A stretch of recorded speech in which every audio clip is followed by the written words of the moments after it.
जैसे कि हम लोग देख सकते हैं, हमने NX ओपन किया, NX से NX 12 है हमारा, तो हम यहाँ पे इसको ओपन कर लेंगे। जनरली ओपन करने के बाद फर्स्ट हमारा सेटअप क्या है कि हम इसको न्यू पे क्लिक करेंगे, ये हमारा इंटरफेस ऐसा आ जाएगा, हम यहाँ पे देख सकते हैं। बट हम फर्स्ट यहाँ पे न्यू पे क्लिक करने के बाद हम मैन्युफैक्चरिंग में काम करने वाले हैं। अभी सिंगल एलोन पार्ट हमारा रहेगा एंड मिलीमीटर हम यहाँ पे सेलेक्ट कर लेंगे।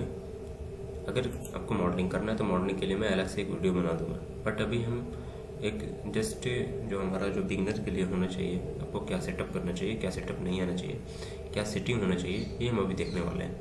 तो हम यहाँ पे सेटअप पे क्लिक करने के बाद मिलीमीटर हमारा रह जाएगा एंड देन यहाँ पे हम न्यू फाइल नेम यहाँ पे हम सेव कर सकते हैं। ये आपका जो भी लोकेशन में आप सेव करना चाहते हैं, सेटअप 1 पार्ट करके ये पार्ट फाइल में भी सेव हो रहा है, तो हम यहाँ पे सेव कर लेंगे। ओके कंप्लीट ओके करने के बाद ये हमारा इंटरफेस ऐसा दिखेगा।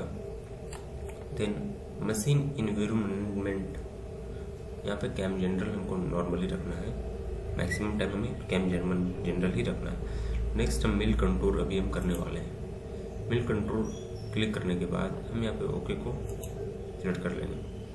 देन ये हमारा ZC YC, ये हमारा देख सकते हैं XM XC ऐसे कुछ आ रहा है। तो बेसिक में आपको कुछ इसमें नॉलेज नहीं होता है, तो हम इसमें इसके लिए अलग अलग से ट्यूटोरियल बना देंगे कि ये होता क्या है। This is called work plane. But ये 2 बार क्यों आ रहा है, अभी हम इसको जस्ट हाइड कर देते हैं। W क्लिक करने के बाद ये हाइड हो जाएगा एक, एंड राइट क्लिक करने के बाद हम यहाँ पे ऑरिजेंट व्यू में आने के बाद आइसोमेट्रिक क्लिक कर लेंगे, तो ये हमारा ऐसे दिखने लगेगा। फर्स्ट हमें किसी भी पार्ट की जरूरत नहीं होती, हमें फर्स्ट ये एक ट्यूटोरियल ओपन करना पड़ता है। तो ट्यूटोरियल ओपन करने के बाद मैन्युफैक्चरिंग ट्यूटोरियल यहाँ पे आ चुका है, आप लोग देख सकते हैं। तो हम लोग एक डाई मशीनिंग करने वाले हैं।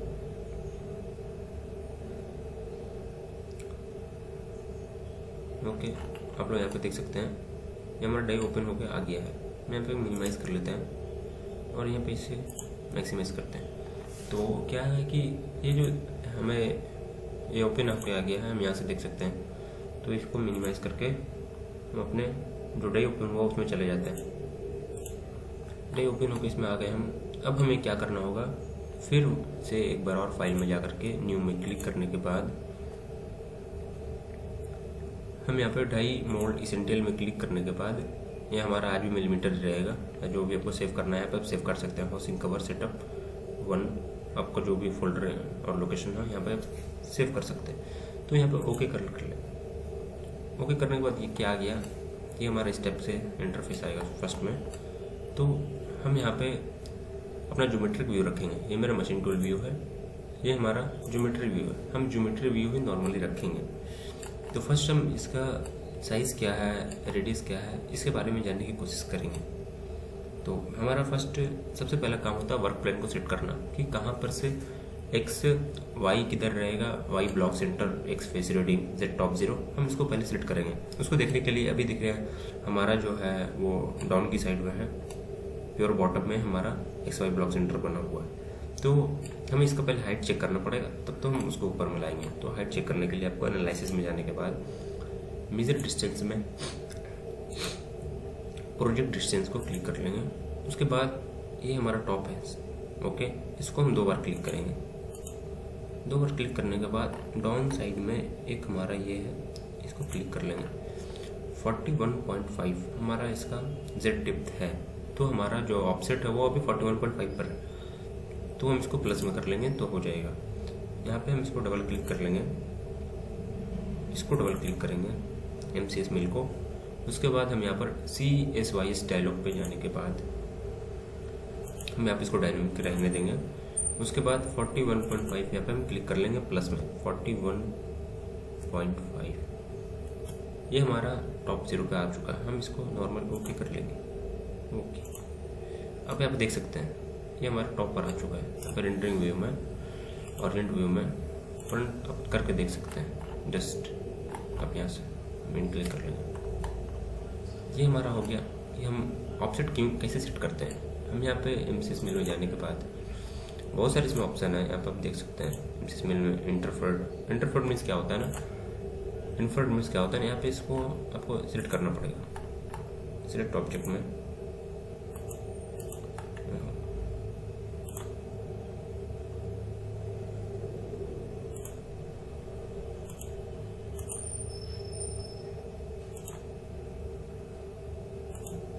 यहाँ पे ऐसा कोई अभी सिस्टम नहीं है तो ये नहीं हो पा रहा है। आपको इसके लिए हम आगे से एक वीडियो बना दूँगा। तो अभी हम इसको ऐसे ही रहने देते हैं। ऑटोमेटिक प्लेन ये क्या होता है ये हम देखते हुए चलते हैं। ये प्लेन क्या होता है ना, अब हम जेड मशीनिंग कर रहे हैं तो मशीनिंग कैसे करेंगे, मतलब क्या हमारा जो जेड का जो टूल आएगा ऊपर से टूल आता है वो कितना अप रहने के बाद वो काटना शुरू करेगा, मतलब सेफ्टी जोन क्या होगा। अगर ये इस स्टेप से मशीनिंग कर रहा है, मेरा जो जेड है यहाँ पे मशीनिंग कर रहा है, यहाँ पे मशीनिंग कहीं पे मशीनिंग कर रहा है, तो मान लो अगर वो इधर से इधर जाना चाहता है तो वो ऊपर होके जाना चाहिए, ऐसा नहीं कि वो इसके अंदर टच हो जाना चाहिए, टच नहीं होना चाहिए। तो ये हमारा प्लेन होता है सिस्टम। तो यहाँ पे नॉर्मल एक प्लेन आता है, प्लेन क्लिक करने के बाद अब इन्फर्ट में जाने के बाद ऐड प्लेन का एक ऑप्शन आ रहा है, ऐड डिस्टेंस पे क्लिक करने के बाद हम इसको क्लिक कर लेंगे, ओके करेंगे। हमें कितना चाहिए, हमें सपोज दैट यहाँ पे 20 की भैया आप 20 मतलब आप मशीनिंग करने के बाद 20 अप आइएगा, उसके बाद आप नीचे जाके काटिएगा, मतलब टच नहीं होना चाहिए जब के ऊपर या फिर टॉप में या फिर साइड में या फिर कॉर्नर में या फिर वॉल में, कहीं भी टच नहीं होना चाहिए। 20 ले लेंगे, हम यहाँ पे 10 भी मिनिमम रख सकते हैं, 10 15 देख लगता है। तो यहाँ पे हम 15 रख चुके हैं, ये देखिए प्लेन इस टाइप से आएगा। तो हम यहाँ पे ओके कर लेंगे, ये हमारा हो चुका है। तब यहाँ पे इसको एंड में क्लिक करने के बाद अब हमें क्या करना होता है, वर्क पीस देना होता है। मतलब हमारा एनएक्स को मालूम है ही नहीं कि आप क्या काटने वाले हैं, तो उसके लिए उसको फर्स्ट में वर्क पीस देना पड़ेगा, work piece and bonding block, उसको बॉन्डिंग ब्लॉक बोलते हैं कि भैया ये जो हमारा वर्क पीस है इसको काटना है, इसको निकालना है हमें काट करके। तो वर्क पीस पे क्लिक करने के बाद नॉर्मल हम इस पर स्पेसिफाई पार्ट पे क्लिक करेंगे एंड इसको जनरल सेट करने के बाद ओके कर लें। ये हमारा कंप्लीट हो गया। स्पेसिफाई ब्लैंक, यहाँ पे देख सकते हैं क्या हमारा है, ठीक है। अब यहाँ पे हम स्पेसिफाई ब्लैंक पे क्लिक करेंगे, यहाँ पे बॉन्डिंग ब्लॉक, ये हमारा ब्लॉक है। तो ये हमारा ब्लॉक आप देख सकते हैं ब्लॉक किस स्टेप से आ रहा है। ये हमारा इतना मटेरियल है, सपोज डेट आपका मटेरियल ज़्यादा है, मान लीजिए कि आपका ZM जो है प्लस में 5 mm एक्स्ट्रा मटेरियल है। आप हमें ब्लॉक का जो साइज हम लोग मशीनिंग करने वाले उसको चेक कर लेंगे। तो अगर 5 mm ज़्यादा है तो 5 mm क्लिक कर लेंगे, यहाँ पे ऑटोमेटिक आपका बढ़ के आ जाएगा। मान लो आपका जो भी है XP सपोज डेट 5 mm है तो यहाँ से बढ़ा लेंगे, Y भी है तो 5 mm ऐसे आप जितना भी हो सकते हैं ऐसे बढ़ा सकते हैं, कोई दिक्कत नहीं। यहाँ पे ओके कर लेंगे, ये हमारा कंप्लीट हो गया। ये 2 कंप्लीट होने के बाद हमारा प्रोसेस क्या होता है कि सपोज डेट मेरे को मालूम नहीं है क्या स्पिंडल देना है, क्या फिल्टर देना है, क्या डेप्थ कट देना है, क्या स्पीड चलना चाहिए, कौन सा कटर क्या चलना चाहिए, ये भी मेरे को नॉलेज नहीं है। तो शुरू में हम यहाँ पे क्या करेंगे, मेन्यू ऑप्शन में आने के बाद, प्रीफरेंस में जाने के बाद, मैन्युफैक्चरिंग में आने के बाद ऑटोमेटिक सेट इन ऑपरेशन यहाँ पे कर लेंगे। ये करने के बाद हम ओके क्लिक कर लें। इससे क्या होगा ना, अब सिर्फ टूल दे दीजिए और कटिंग दे दीजिए, कटिंग भी मत दीजिए, सिर्फ टूल देकर ओके कर दीजिए सेट करके, वो ऑटोमेटिक कटिंग ले लेगा। अब यहाँ पे हम देखेंगे नॉर्मल एक वन प्रोग्राम करके हम होम में जाने के बाद क्रिएट ऑपरेशन, ओके ये हमारा हो गया। कैविटी मिल हमारा सबसे फर्स्ट में आ रहा है, प्रोग्राम में 1 2 3 4, ओके। टूल अभी हम सिलेक्ट किए नहीं है, हम उसके अंदर जाके सिलेक्ट कर लेंगे। MCS मिल मेरा वर्क पीस रहेगा, वर्क पीस के बेस पे हम काटने वाले हैं ज्योमेट्री को। मेथड रहेगा सर्क मिल रफ, आप यहाँ पे कैविटी मिल 1 कर सकते हैं, ओके। अब ये क्या है कि हमें ये ज्योमेट्री में वर्क पीस आ गया। स्पेसिफाई कट एरिया, ये हमें देखना है, ये इसमें अभी से कुछ नहीं देखिए हमारा ऑलरेडी किया हुआ है, कोई दिक्कत नहीं इसमें। तो स्पेसिफाई कट एरिया हमें देना होगा कि हमें क्या काटना है। क्लिक करने के बाद ये फेसेस है, फेस ही रहने देंगे, इसको नॉर्मली फुल क्लिक कर लेंगे, ओके। यहाँ से ओके कर लेंगे। ओके करने के बाद स्पेसिफाई ट्रिम बाउंड्री, ये हमें अभी नहीं देखना है, टूल हमें लेना है। टूल लेने के लिए हम यहाँ पे नॉर्मली क्लिक करेंगे, create new tool, retrieve tool from library, हम यहाँ पे आ जाएंगे, मिलिंग में क्लिक करेंगे, नॉन इंडेक्सेबल में ओके करेंगे। यहाँ पे 1 मोर टाइम ओके करेंगे, ये हमारा टूल आ जाएगा। हम यहाँ पे 16 का बुल लेने वाले हैं, 16 एंड लेने वाले हैं सॉरी। तो यहाँ पे इसको देख सकते हैं 16 एंड कैसा आ रहा है, यहाँ पे जनरली इसमें देख सकते हैं। इसको हम कैंसिल कर देंगे, नहीं चाहिए मुझे, मतलब हम नॉर्मली बना सकते हैं टूल को। तो यहाँ पर आप मिल को क्लिक करके पॉकेट 1 सेलेक्ट कर लेंगे। मान लीजिए हम 20 मिल लेने वाले हैं, ओके कर लेंगे। इसका डायमीटर 20 है, लोअर रेडियस हम 0.8 रखते हैं, मैक्सिमम कटर का 0.8 होता है, और इसका जो हाइट है 120 कर लेंगे, और फ्रूट लेंथ 50 कर लेंगे। ओके, आप यहाँ पे देख सकते हैं हमारा टूल आ चुका है। उसके बाद हमारा टूल नंबर दे सकते हैं। ओके, हमारा टूल सेलेक्ट हो गया। आउटपुट में अभी कुछ चीज़ में नहीं दिखना है, ये हम क्योंकि ऑटोमेटिक सेट कर चुके हैं सब कुछ को। मिल रफ यहाँ पर आएगा। फॉलो पार्ट में हम फॉलो पेरी पेरी को सेलेक्ट कर लेंगे। इससे क्या होता है ना कि ज़्यादा मतलब अप साइड में आपको मूव नहीं करेगा टूल, ये भी आपका बहुत अच्छा चीज़ है। तो स्टेप ओवर में हम रखेंगे tool flat. Okay, step over में रहेगा 75%,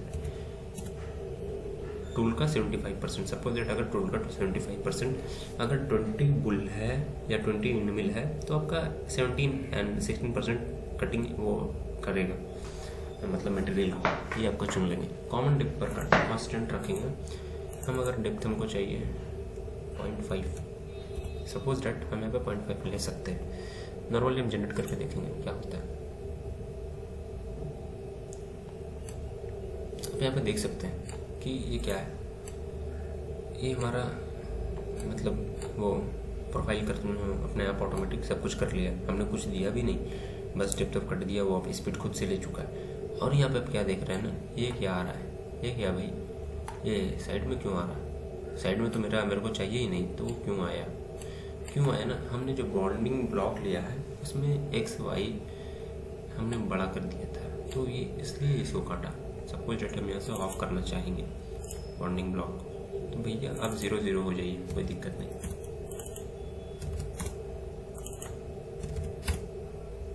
ओके, नॉट अ प्रॉब्लम। अब हमको इसको रीजनरेट करना पड़ेगा।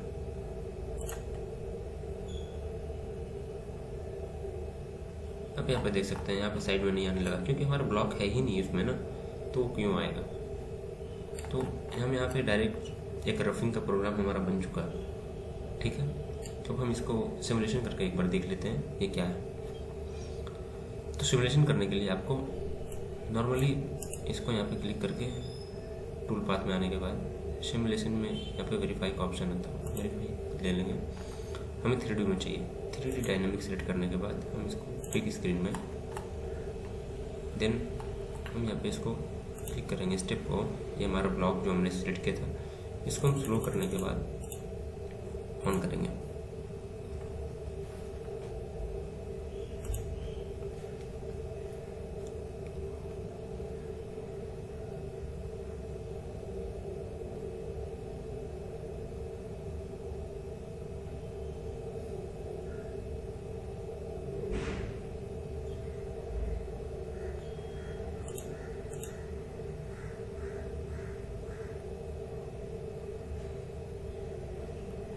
यहाँ पे देख सकते हैं हमारा कट के ये आ चुका है, ये आप देख सकते हैं किस स्टेप से कट रहा है। ये हमारा step of depth of cut ज़्यादा है, 0.5 है, आप कम रख के काटिएगा। मतलब अगर हमें मशीनिंग करना है, मैं सिर्फ बताने के लिए इतना स्पीड दे दिया हूँ, ठीक है। हम यहाँ पे नॉर्मली ओके कर लेंगे। तो ये हमारा हो गया रफिंग प्रोग्राम। अब हमें क्या बनाना होगा, रिस्ट रफ प्रोग्राम और एक नॉर्मल प्रोग्राम बनाना होगा। तो हम क्या करेंगे इसमें कि एक टूल ले लेंगे। अभी जैसे कि हमने 16 बुल लिया था, तो हम यहाँ पे ले लेंगे 10 बुल, 10 मिल, सॉरी, पॉकेट नंबर 2 को लिख लेंगे और ओके कर लेंगे। ये हमारा 10 मिल रहेगा। साइज हम वही रखेंगे 120 एंड 50। ये हमारा कर लिया। उसके बाद हम यहाँ से नॉर्मली ओके कर लेंगे। टूल हमारा क्रिएट हो चुका है। तो उसके बाद हम फिर यहाँ पर उस टाइम हम यहाँ पे गए थे ऑपरेशन में, बट हम यहाँ से वर्क पीस में जाने के बाद, इंसर्ट में जाने के बाद ऑपरेशन ले सकते हैं। उसके बाद हमारा जो भी है टूल हम उसको सेलेक्ट कर लेंगे 10 यूनिट मिल को, वर्कपीस वही रहेगा, मिल रफ वही रहेगा, सेम कैविटी मिल रहेगा। ओके कर लेंगे। ओके करने के बाद क्या होगा, स्पेसिफाई क्राइटेरिया वही सेम टू सेम रहेगा जो भी था आपका। तो हम यहाँ पर टूल देख लेंगे, टूल क्या आ रहा है, हाँ 10 मिल आ रहा है, ये सही है। आने के बाद मैक्सिमम डिस्टेंस क्या दिखा रहा है, हम यहाँ पे सेट कर लेंगे फिर से 50% रहने देते हैं, क्या है कि टूल छोटा है, और इसका 0.1 दे देते हैं। डन। अब हमें उसका रेस्ट रफ चाहिए, मतलब जो हमारा वो टूल काटा 16 बोल, उसी के बेस पर 10 चलना चाहिए। तो कटिंग पैरामीटर में जाने के बाद कंटेनमेंट में यूज 3D, ओके, जनरेट।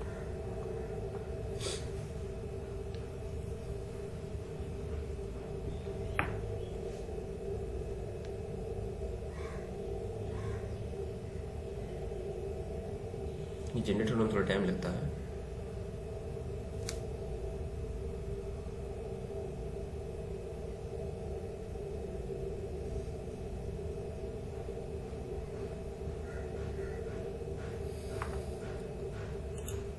आप यहाँ पे देख सकते हैं हमारा जो रिस्ट रफ आ चुका है, ये हमारा रिस्ट रफ है। तो हम ऐसे इसको रिस्ट रफ भी कर लेंगे। 10 यूज़ करने के बाद हम, ये हमारा रिस्ट रफ हो चुका है। आई होप आपको वीडियो अच्छी लगी होगी। नेक्स्ट वीडियो में हूँ आप लोगों को कि बॉल से फिनिशिंग एंड कॉर्नर फिनिशिंग कैसे करते हैं, उसके लिए हम बारे में बताएंगे। Thank you so much for watching.